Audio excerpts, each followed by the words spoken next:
말씀과 함께 시작하는 하루 2월 6일 토요일 아침 매일 본 말씀을 시작합니다. 오늘 말씀은 사무엘하 11장 14절에서 17절까지의 말씀입니다.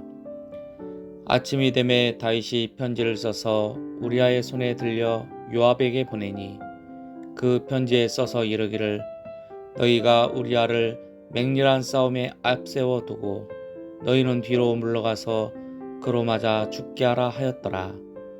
요압이 그 성을 살펴 용사들이 있는 것을 아는 그곳에 우리아를 두니 그 성 사람들이 나와서 요압과 더불어 싸울 때에 다윗의 부하 중 몇 사람이 엎드러지고 햇사람 우리아도 죽으니라.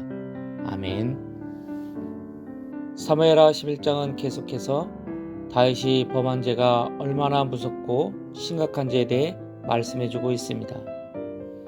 밧세바의 임신 사실을 숨기기 위해 다윗은 밧세바의 남편 우리아를 성으로 불러들였으나 우리아가 집으로 들어가지 않고 예루살렘 성의 시병들이 묵는 숙소에서 함께 잠을 자므로 그의 간계한 계책은 모두 실패로 돌아가고 말았습니다. 그럼에도 다윗은 거기서 멈추지 않고 이제는 우리아를 아예 죽이기로 작정했습니다. 그래서 전쟁터에 나가 있는 군사령관 요압에게 편지를 써서 우리아를 적군 깊이 들어가게 한 후에 아군들을 도망치게 하여 우리아를 고립시키므로 적군에 의해 죽게 만들라는 더욱 악한 관계를 꾸몄습니다. 다윗의 이런 모습을 성경을 통해 대한다는 것이 참으로 우리에게는 영적으로 너무 힘이 든 일입니다. 그럼에도 성경이 다윗의 이 죄를 빠뜨리지 않고 기록하고 있는 이유는 무엇일까요? 아무리 믿음 좋은 다윗이라 할지라도 한번 죄의 올가미에 빠지게 되면 그 죄로부터 쉽게 벗어날 수 없다는 것을 성경은 후대의 독자들에게 분명하게 가르쳐주기 위해서인 것입니다.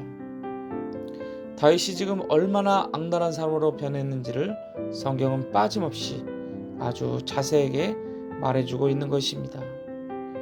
더군다나 다윗은 우리아를 죽게 만들라는 그 편지를 다른 누군가의 손에 들려보낸 것이 아니라 우리아 본인의 손에 들려보내기까지 하는 매우 무서울 정도의 대담함을 보여주고 있습니다.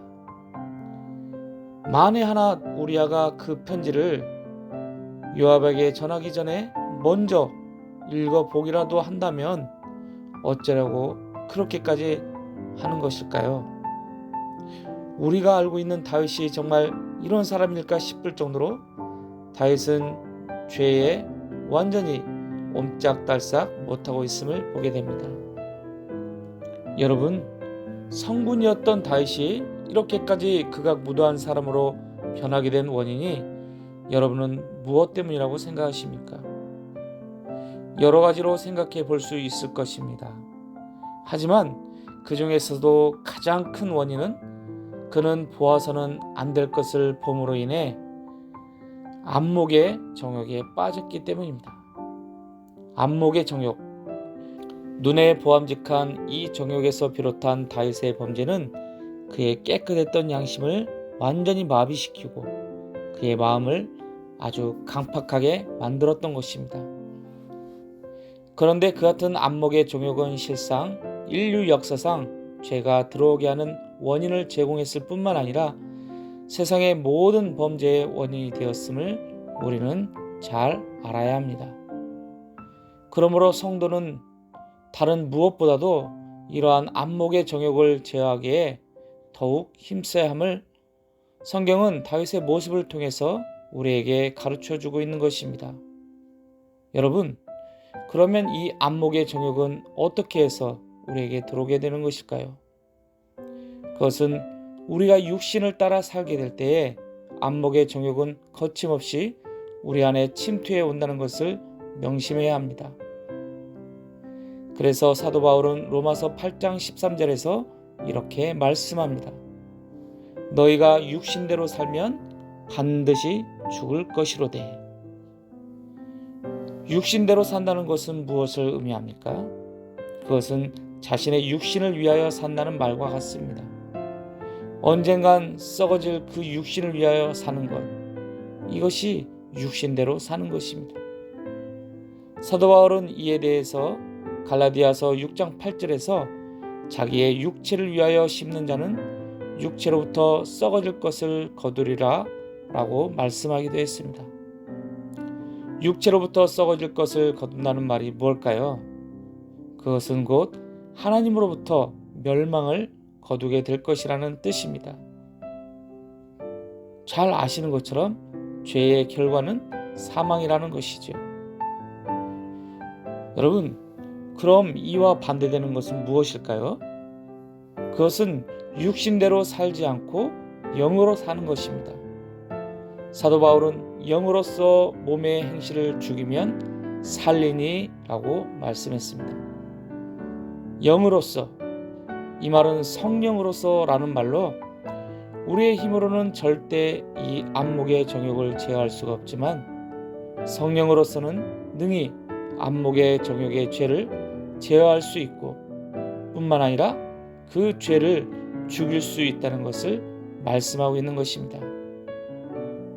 여러분, 오늘 다윗의 행적을 보았듯이 우리는 죄의 심각성, 죄의 힘을 결코 가볍게 여기서는 아니 됩니다.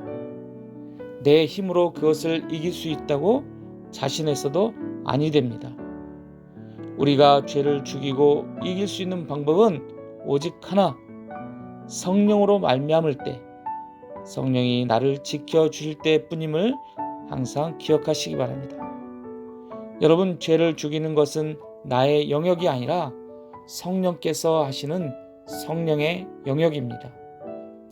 연약한 우리의 힘으로는 얼마 못 가는 인간의 결심으로는 결코 이 죄를 이길 수 없다는 것을 인정하고, 그러므로 언제나 나와 함께 하시는 내 안에 거하시는 성령님을 의지하여 그분께 나 자신을 맡길 때에만 성령의 능력으로 내가 죄로부터 자유할 수 있다는 것을 분명히 기억하시기 바랍니다. 사랑하는 울산님은 군우 여러분, 육체를 따라 육신대로 죄 가운데 끌려다니지 마시고 성령의 인도함을 받아 성령의 능력으로 죄를 죽이는 여러분이 되시기를 바랍니다. 그리하여 사도 바울이 데살로니가 3장 8절에서 말한 대로 너희가 주 안에 굳게 선즉 우리가 이제는 살리라 라는 말씀과 같이 주 안에 굳게 서시기 바랍니다. 우리의 몸과 혼과 영이 성령의 능력으로 안전하게 나를 지킬 수 있는 저와 여러분이 되기를 주님의 이름으로 간절히 축원드립니다. 아멘. 오늘도 주 안에서 승리하세요. 사랑하고 축복합니다.